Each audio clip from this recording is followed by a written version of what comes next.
Olá, sejam bem-vindos a mais um episódio aqui do No Stress Podcast. A gente sempre traz aqui um papo para você com temas variados, convidados especiais. E hoje a gente está aqui com Alan Fernandes. O Alan, ele é psicanalista, mentor de alta performance e vai bater um papo muito bacana. Tem muitas dúvidas aqui para tirar com ele e vai ajudar com certeza vocês que estão ouvindo. E aí, Alan, como é que você tá? Se apresenta aí para a galera. Flávio, muito obrigado pelo convite, tô ótimo. Pessoal que tá assistindo a gente, obrigado aí, gratidão pela presença de vocês aí, mesmo à distância, a gente tá se conectando de alguma forma aqui. E vamos lá, meu querido, vamos ver o que a gente pode agregar valor para essa galera que tá assistindo a gente aqui. Vamos agregar, exatamente, trazer conteúdo, né, de qualidade para as pessoas que estão aí precisando de novas ideias. Exato. Ô Alan, vou começar com a sua história, né? Você é psicanalista e mentor. Como foi isso? O que veio primeiro, né? Como que você começou a dar esses passos através, né, do desenvolvimento humano para justamente ajudar as pessoas a melhorarem, né? Bacana, gostei da sua pergunta, Flávio. Tudo começa com alguma coisa pessoal da gente, né? Sim. Eu trabalhava numa empresa e uma das minhas funções lá na época, isso há 12 anos atrás, era ser instrutor corporativo. Só que era uma coisa mais técnica. Aí um dia eu dei um treinamento e deu uma vontade assim de trabalhar uma parte mais motivacional, uma parte mais emocional com a galera. E naquele momento eu senti, falei, cara, gostei disso. Gosto de trabalhar mais com a parte humana das pessoas. E foi aí que eu me interessei em começar a me aprofundar nessa área da mente humana. Tá. Aí eu comecei a estudar a programação neurolinguística. Aí me especializei em neurolinguística, fiz todas as formações que existem no mercado, li toda a literatura disponível também em programação neurolinguística. Quanto tempo, assim, de formação para estudar todas essas teorias que você falou que fez, né? De neurolinguística, até depois de coaching também, né? Isso, daí a neurolinguística e o coaching, os meus estudos levaram aí aproximadamente uns 5 anos, 6 anos. 5 anos. Cara, é quase uma faculdade, né? Aí depende também, isso é muito variado, né? Depende qual instituto você escolhe, né? O quanto você quer se aprofundar, isso é muito relativo também. Tá. Para que as pessoas Mas possam... você, pelo jeito, se aprofundou em tudo, né? Eu aprofundei. Eu sempre gostei de estudar e sempre também fui meio autodidata. Sempre gostei muito de estudar as coisas também por mim mesmo. Por isso que eu acabei demorando mais tempo. Tá. Só que após eu terminar a formação em neurolinguística, aí eu também comecei a trabalhar com coaching. Aí fiz as formações de coaching, parte do coaching pessoal, parte de performance, parte profissional, parte business, que é o executive coaching, business coaching. E depois fui também fazer a minha formação como psicanalista. Porque eu queria me aprofundar ainda mais na compreensão da psique humana, que ao longo desses 17 anos que eu estou estudando, 11 anos eu já estou atuando como psicoterapeuta e como mentor de performance. Legal. E aí eu fui vendo que é muito vasto, né? Chegar realmente nessa compreensão de como a gente funciona, para a gente ter a vida que a gente realmente deseja ter a qualidade de vida que a gente almeja, a gente precisa se conhecer muito para também conhecer os outros. Eu digo que eu fui a minha principal faculdade porque o tanto que eu busquei me conhecer para poder entender o ser humano, para também poder contribuir para o outro, na minha opinião foi a minha principal formação. Me entender, me conhecer. É aquela história de ir atrás do próprio conhecimento, chamado autoconhecimento, né? Exatamente. Para você entender as suas emoções, quem você é, o que você veio fazer aqui, né? Exatamente. Então, eu acho que é o primeiro passo mesmo para você depois conseguir ajudar alguém, né? Justamente, que é fascinante quando você começa a entender quem nós somos, qual é a essência do ser humano, como é que o ser humano funciona, as potencialidades do ser humano. E eu me interessei muito em entender isso vivendo essas experiências, né, aplicando esses conceitos psicanalíticos, da neurolinguística, outras linhas também que eu me especializei, constelação familiar, sistêmica. Fui vivenciando esses conceitos na minha própria vida, porque daí você tem não somente um conteúdo teórico, mas você tem uma vivência, né, uma experiência sobre aquilo.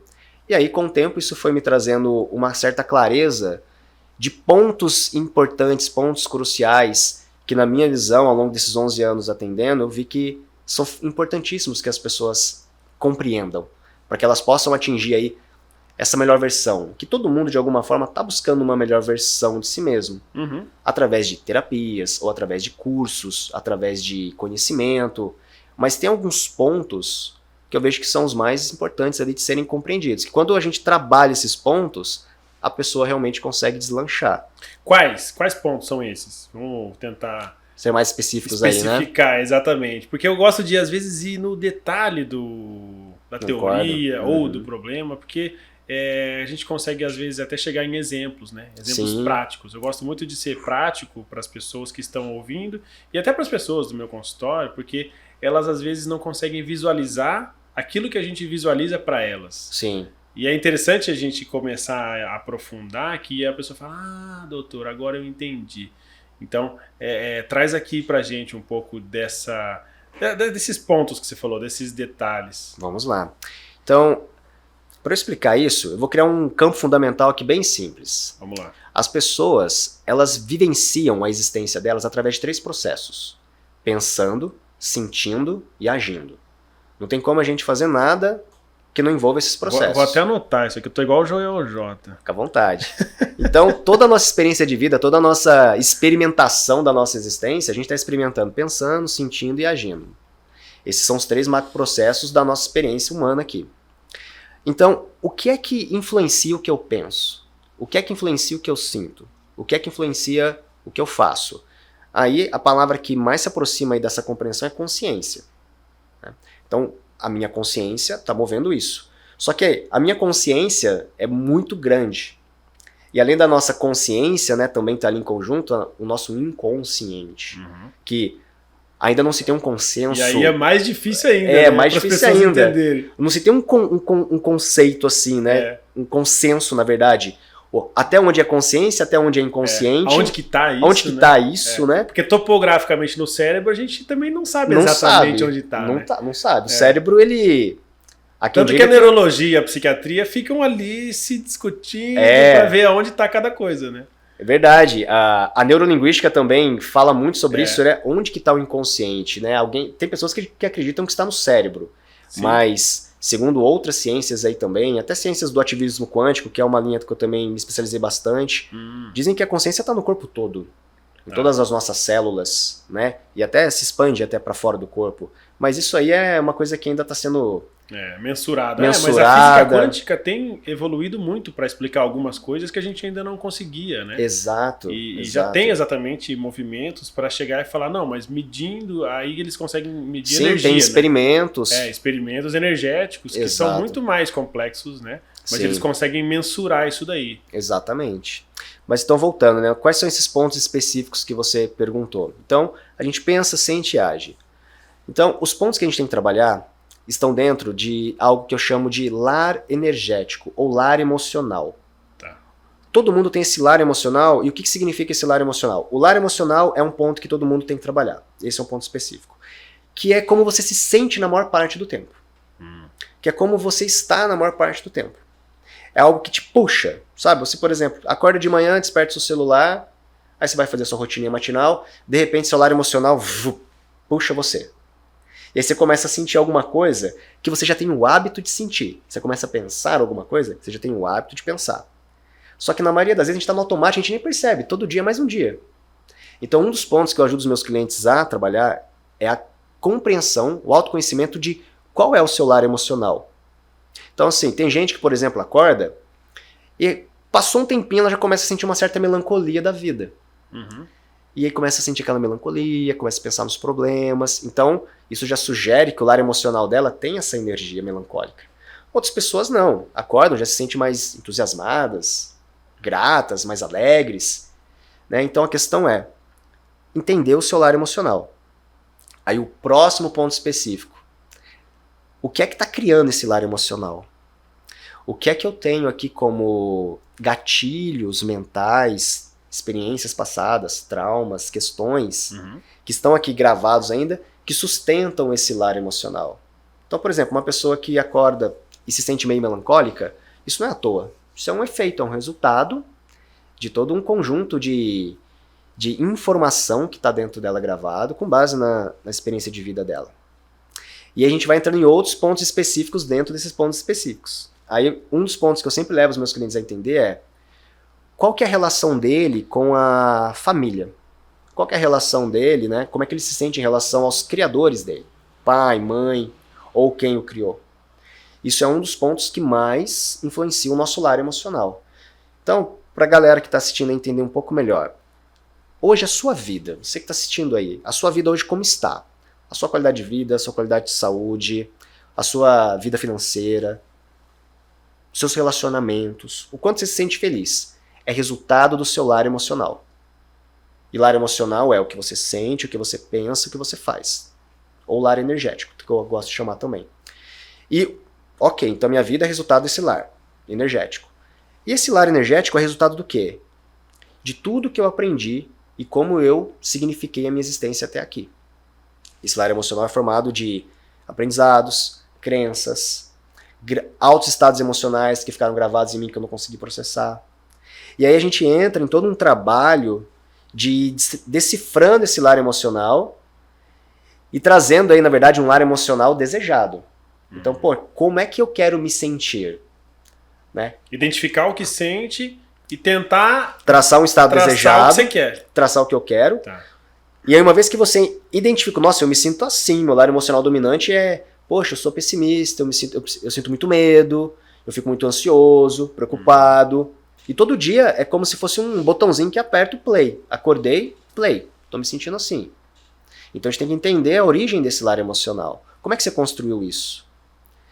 E aí entra todas as teorias, né, aplicadas, né, à psicanálise para compreender como é que ela se vê, como é que foi o desenvolvimento psicossocial dessa pessoa dentro da sua existência, como é que foi sua relação com os pais. Né? Realmente, pai e mãe é um ponto que não dá, a galera às vezes quer fugir. Né? A galera às vezes não quer falar de pai, não quer falar de mãe, porque independente da sua vida, todo mundo tem a sua historinha com pai e mãe, que é normal. Eu sou pai também, tenho 2 filhas, eu já sei, falei, meu, já relaxei, porque eu sei que elas vão ter várias historinhas também pra contar de mim lá no futuro. Exatamente. Por melhor que eu possa tentar ser, a gente nunca é 100%, porque isso faz parte do desenvolvimento da pessoa. Então, tem que olhar pai e mãe, tem que olhar outras questões. Outro ponto específico é entender a energia masculina e feminina na pessoa. Tá. Isso é uma coisa que está muito latente, né? Na minha opinião profissional, é uma das coisas mais importantes a serem faladas, discutidas hoje com as pessoas. Cara, eu vou te fazer um recorte, um gancho aí até desse ponto, né? Porque até a gente vê pessoas com algumas situações de problemas ou conflitos relacionados à identificação, né, masculino e feminino e até de sexualidade. E se discute muito isso hoje, mas eu acho que se discute de maneira muito superficial, com mais brigas do que entendimentos. Como que você vê essas discussões de hoje? Para onde será que a gente vai caminhar? Pois é, eu vejo que hoje... Para partes boas ou ruins? Eu tenho essa dúvida, assim. Bacana a sua pergunta. Eu realmente acredito e sinto que a gente está caminhando para uma coisa boa. Tá. Só que o processo não é tão agradável assim. O processo é complicado. O processo é meio conturbado, tem atritos, porque é uma coisa que há muito tempo ficou meio adormecida, para ser bem sincero. Não se falava, Não se falava. E tanto agora... que, só um recorte também, eu já atendi muita gente, atendo ainda hoje, pessoas que tinham uma repressão sobre aquilo que sentiam e não necessariamente tinham a ver com opções, mas de simplesmente não ter espaço para falar da sua própria sexualidade, das suas próprias vontades, ou por repressões familiares, ou por comportamentos até autodestrutivos, assim. Sim, sim. Então, eu acho que é o que você falou. Falar mais sobre isso é bom porque faz parte de um processo de mudança, né? Exato. E, como eu disse, né, agora a gente está num processo de ebulição disso tudo. Sim. E eu realmente acredito que isso vai se tornar algo bom. O processo é um pouco doloroso, mas é o que temos, né? É o que a nossa consciência coletiva dá conta de compreender agora. Que agora todo mundo quer falar, né? Exato. Agora, uma coisa importante ressaltar é que energia masculina e energia feminina não tem a ver com sexualidade ou opção sexual. Tá. Né? Legal que, colocar assim, isso aí para diferenciar. Né? Exatamente. Que essa é uma das coisas, na verdade, essa confusão é um dos motivos disso estar tão discussão doente dentro das pessoas. Né? Ou seja, nós vemos homens, por exemplo, que tenham uma energia adoecida em si, porque está confuso. Porque ele acha que se ele for de uma determinada forma, ele vai estar dando a entender que a opção sexual dele é outra. Né? E mulheres também. Então... Tem medo até de falar. Tem medo de falar. Então, o que é a energia masculina e feminina, que é um dos pontos específicos que eu trabalho com os meus clientes, para melhorar o lar energético e emocional deles? Tá. Nós todos, homens e mulheres, temos a nossa energia masculina e feminina. Se a gente for usar uma linguagem mais espiritual, é o sagrado masculino e o sagrado feminino. E, claro, que no homem, é uma tendência ele ter a energia masculina mais aflorada. Certo. E na mulher a energia feminina mais aflorada. Isso independente de opção sexual. Tá. Entendeu? Não tem nada Tem a ver com constituição física, né? Isso, constituição energética, eu diria até. Tá. Né? Física acaba refletindo influenciando a sua energia, né? Isso. Então, assim, o que a gente vê hoje é pessoas com o masculino e o feminino adoecidos, né? Sem uma compreensão do que é isso e muito menos uma expressão saudável disso. Então a gente vê homens que estão tanto com o seu masculino adoecido ou com a sua energia feminina adormecido ou também ou adoecido. Tá. Então, por exemplo, né, um homem, quando ele vai pegar um filho no colo ou quando ele vai fazer um carinho em alguém, a energia que ele está usando ali é a energia feminina. Porque a energia feminina é essa energia do carinho, essa energia da nutrição, essa energia do acolhimento, essa sensibilidade que o homem também tem. E a mulher tem, só que de uma forma talvez mais abundante. E não tá errado o homem ter isso, né? Não tá errado. E aí você vê um homem, às vezes, em algum momento que ele não consegue expressar um sentimento, porque ele acha que isso é algo afeminado, aí já leva para uma conotação sexual. Entendi. E eu vejo que hoje a gente tem dois extremos. Ou nós temos hoje, né? Eu pego muito isso nos meus clientes. Nós pegamos homens que estão com seu masculino frágil e eles estão muito na energia feminina, o que também não é saudável. Entendi. Ou o extremo oposto. Homens que estão com seu masculino também adoecido e o seu feminino frágil e ele tá naquele machão que também é tóxico e que faz mal pra ele e pros outros. E também vejo muitas mulheres que ou elas estão muito masculinizadas, muito fortonas, com muita energia masculina. Aí você vê a mulherada aí muito ansiosa, porque ela acha que ela tem que ter uma força assim que vai muito além do que é um natural, né, para um equilíbrio. Ou você vê mulheres também com seu feminino altamente deteriorado, que elas não estão mais conseguindo se conectar realmente com a parte feminina delas, não estão conseguindo se conectar com a parte da sensibilidade, da intuição. Então, esse ponto, na minha opinião, é muito importante. Ajudar as pessoas a curar a energia masculina em si, a curar a energia feminina em si, entender. A primeira relação é dentro delas. Ver como é que essas energias se relacionam de forma harmônica em si. E até mesmo identificar se você tem um tônus, se você tem uma expressão que é mais masculina ou mais feminina. Né? A tendência é o homem ter uma energia mais masculina aflorada e a mulher ter uma energia feminina mais aflorada. Mas isso também é relativo, depende da situação. Às vezes para uma coisa você usa bastante da sua energia masculina, para outra coisa você usa mais da sua energia feminina. Por exemplo, criatividade. Criatividade vem da energia feminina. Então, um homem que pode ser super masculino, super viril, quando ele vai criar, vai, por exemplo, escrever um livro, ou vai montar uma palestra, ou vai pintar um quadro, ele está operando na energia feminina, da criatividade, que vem da energia feminina. Então, se o cara não tem uma energia feminina saudável, porque o masculino dele também não está saudável, ele, por exemplo, não consegue ser criativo. Como que dá para equilibrar isso daí? Como que você consegue ajudar essas pessoas, os seus clientes, a pelo menos identificar, né, mais ou menos isso e começar a mudar? Porque uma coisa é a pessoa não sabe, a pessoa não saber daquilo e ir tocando a vida. Outra coisa é a pessoa entender, não, beleza, eu tô com as minhas energias aqui, masculino e feminino, meio em desequilíbrio. Como que eles podem equilibrar isso aí, na sua visão, ou qual é a sua ajuda para isso? Então, a primeira coisa é a gente investigar, conversando mesmo numa sessão terapêutica, tá, para a pessoa começar a entender e perceber como as energias delas estão operando hoje. Isso é conversando, ela vai descrever, ela vai falar das atitudes, como ela se sente. A gente já consegue captar isso e notar. O próximo passo é a gente começar a trazer novos rituais, eu chamo de rituais de iniciação. Tá. Vamos colocar aqui uma situação hipotética. Digamos que a pessoa tenha que trabalhar mais a sua energia masculina. Então a gente vai trazer rituais ali de iniciação para ela conseguir fazer aflorar essa energia masculina. Então, por exemplo, Alan, me dá um exemplo de um ritual de energia masculina. Estou precisando trazer mais energia masculina. Fazer uma atividade física que tenha explosão de força, por exemplo. Ir para uma musculação. Começar a fazer uma musculação. né? Então você empurra o peso ali, essa explosão, esse ritual, começa a trazer mais dessa energia masculina. Fazer um tipo de arte marcial, um tipo de luta. Agora, se o caso é trazer mais energia feminina, né? Quais são os rituais de iniciação? Você começar a se envolver mais com artes, talvez, é uma linha bem bacana. Dança. A dança é uma energia muito poderosa, trabalha muito a energia feminina. Por exemplo, quando uma mulher dança, um homem também, né, a energia da sedução aumenta exponencialmente. Uhum.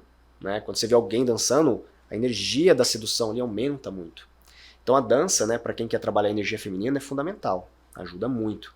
Entre outros tipos de rituais. Tá, legal, mas é uma situação prática, né, que as pessoas podem fazer. E para isso, tem uma questão que as pessoas sempre colocam, né, de mudar o mindset, de mudar aquele tipo de pensamento para poder fazer.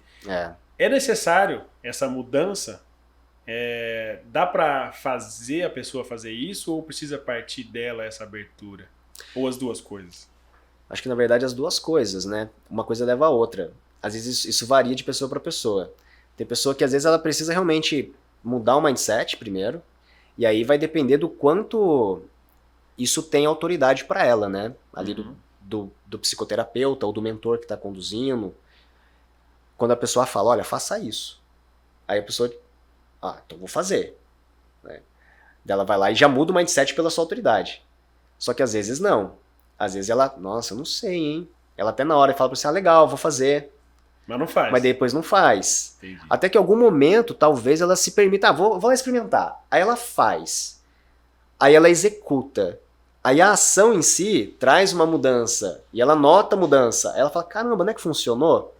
Então eu vejo que mindset muda ou por autoridade, por uma influência mesmo que você teve. Porque na verdade ninguém tem influência direta sobre o outro. Ninguém tem poderes, né, de entrar na mente do outro e mudar a mente do outro. A gente tem a nossa experiência, a nossa autoridade, né, a nossa influência.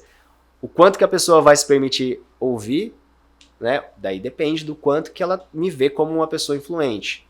Agora, se ela não ouvir e não fizer também, aí não vai adiantar nada. Também não vai fazer sentido para ela, né? Não vai fazer sentido. Por isso que, na minha opinião, quando parte da experiência da pessoa, eu acho até mais poderoso do que ela fazer por uma influência externa.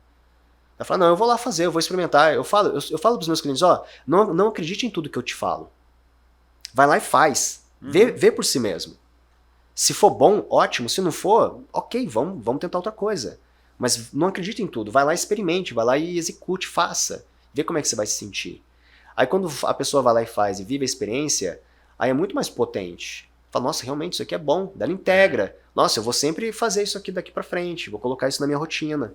E qual que é o Alan que mais consegue, talvez, convencer as pessoas? É o psicanalista ou é o mentor de alta performance?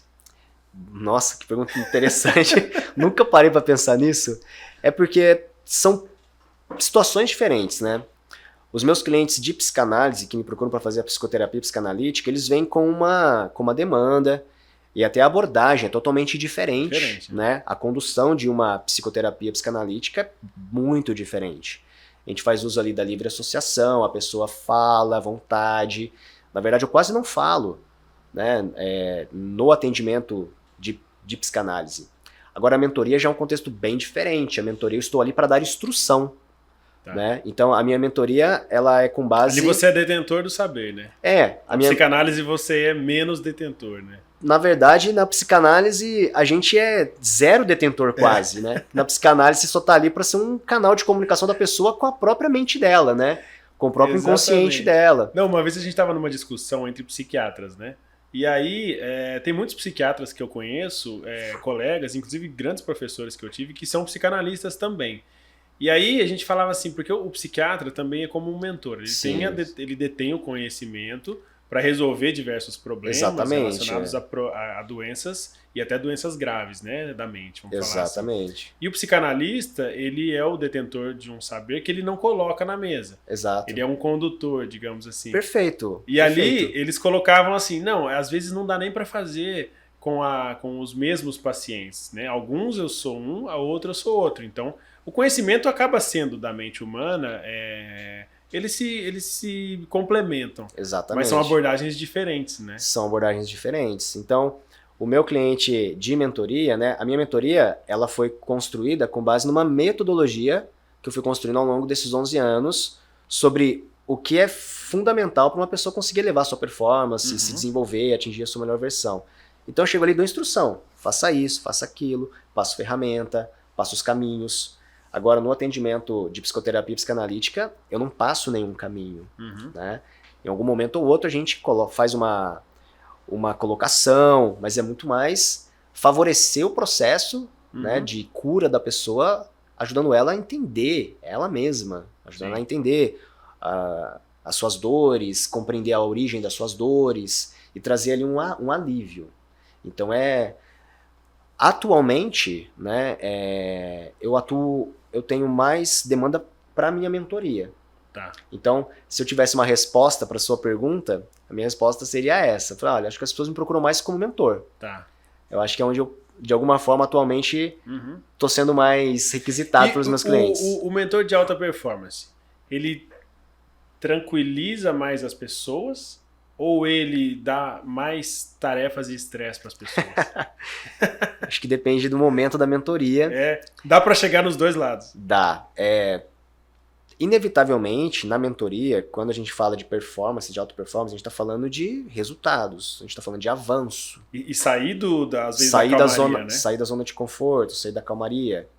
Então, assim, a minha forma de conduzir a mentoria é muito positiva, é muito bem-humorada, é muito leve, mas vai chegar num ponto que eu não digo que a pessoa vai se sentir estressada, mas ela vai sentir um impulso forte vindo da minha parte para ela se mover. Né? Porque a mentoria, esse é o foco, né? Se mover. Agora, já aconteceu também em momentos na mentoria que eu vejo que a pessoa não consegue se mover, ela não consegue.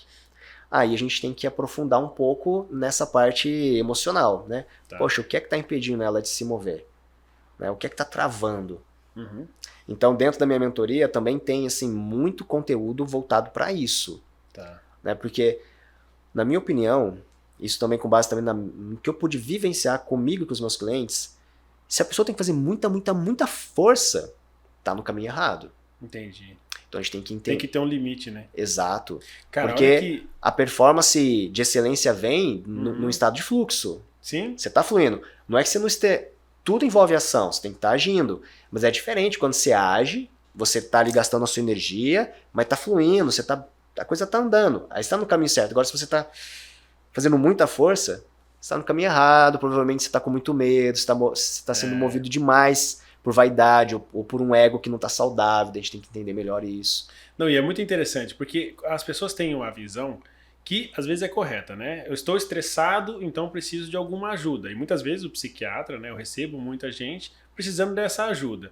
E beleza, a gente vai ver os sintomas, a pessoa está estressada mesmo, está com muitos sintomas, ansiedade, ou às vezes a pessoa está quase no esgotamento mental, que a gente tem que fazer ali um tratamento. Sim. E muitas vezes a pessoa está numa situação de muita calma, que ela não consegue nenhum resultado na vida e também é ruim. Exato. Então o que eu trago geralmente? Qual que é a minha ideia, né? E a essência desse podcast é exatamente isso, é falar sobre estresse, né? No estresse, claro, a gente vai ter que aliviar esses estresses, mas eu consigo colocar às vezes uma parte boa que existe em cada estresse, como você falou, por isso que eu puxei esse gancho. Legal. E eu lembrei. Quando você consegue fazer isso de maneira controlada, você consegue equalizar e falar, olha, esse estresse ele tem um nível que eu consigo entender e ele tem um prazo. Porque aí passa a ser benéfico aquele estresse que você está vivendo. Agora, se você perde a mão, como você falou, e isso fica muito prolongado ou num nível muito elevado, você ali está perdendo a mão. Você está saindo daquilo que é algo que vai te ajudar para algo que vai piorar. Então é muito legal a gente conduzir, e pelo que eu entendi, você consegue conduzir também muito bem essas pessoas para o resultado. Exato, né? Da forma que você colocou aí, eu me lembrei de uma coisa importante também para falar para a galera aqui, né? Que o estresse, as pessoas entendem o estresse só como algo negativo. Sim. mas não é necessariamente algo negativo. É exatamente isso. Estresse é potência também. Exatamente, é energia. Né? Aí tem o good stress e o bad stress, né? O bad stress a corda tá arrebentando. Exato. O good stress não, você tá energizado. Você tá indo. É que a palavra estresse tem muito essa conotação de algo negativo. Né? Então eu vejo um dos pontos mais focais na minha mentoria é ajudar as pessoas a conseguir se desenvolver, atingir os resultados que elas querem com menos esforço. Com um good stress ali. Né? Com um stress ali que tá controlado, que tá num estado de flow, que a pessoa tá fluindo, ela tá agindo, ela tá forte, ela tá ali, tem essa energia, tem esse tônus, mas tá tudo bem, tá saudável, tá legal, né? Tá indo. Enquanto eu não vejo o meu cliente nesse ritmo, eu não saio da etapa ainda ligado a entender o emocional dele, entender o mindset dele, que é uma abordagem na minha mentoria que é meio terapêutica. Tá. Então, a primeira coisa que eu faço na minha mentoria é acertar a parte emocional do meu cliente, para ele acessar um good stress, para ele acessar um estado de fluxo, e depois ele parte para ação, e daí ele vai tá legalzinho, vai estar fluindo. Muito legal. Ô Alan, e como hoje você é mentor, né, no Brasil e também em Portugal, né, Sim. Fora aqui do país, em outros lugares, como que as pessoas conseguem te achar para se conectar com você, para saber mais do seu trabalho? Olha, atualmente, né, eu tenho o meu Instagram, o Alan Fernandes _oficial, que é o meu principal canal de comunicação com as pessoas. Tá. Então quem quiser me conhecer melhor, conhecer o meu trabalho, fica à vontade para me seguir lá e trocar ideia, mandar um direct. E você acredita que dá para construir uma vida equilibrada? Até? Total, com certeza. Isso está até além da crença. Acho que isso é um saber. Né? É um saber. Eu acho que esse é o grande foco da nossa existência aqui. Eu acho que esse é o game. A gente está aqui para viver essa experiência de se conhecer, de se equilibrar, de atingir um estado de existência realmente saudável, que é esse é o propósito do mundo. Estamos aqui para vencer essas falsas ideias, né? Esses falsos medos, que a gente está aqui só para ralar, só para sofrer, que a vida é um martírio. Eu tô fora dessa, né? Eu saí fora dessa e tô aí indicando caminhos para quem também tá afim de sair, viu? Porque eu acho que isso aí não faz bem para ninguém não, meu amigo. Entendi. Beleza. Ô Alan, deixa então a mensagem final aqui pro pessoal que tá assistindo, se você tem algo aí para desejar para as pessoas e... Olha, se eu puder deixar uma mensagem aqui hoje, eu diria o seguinte,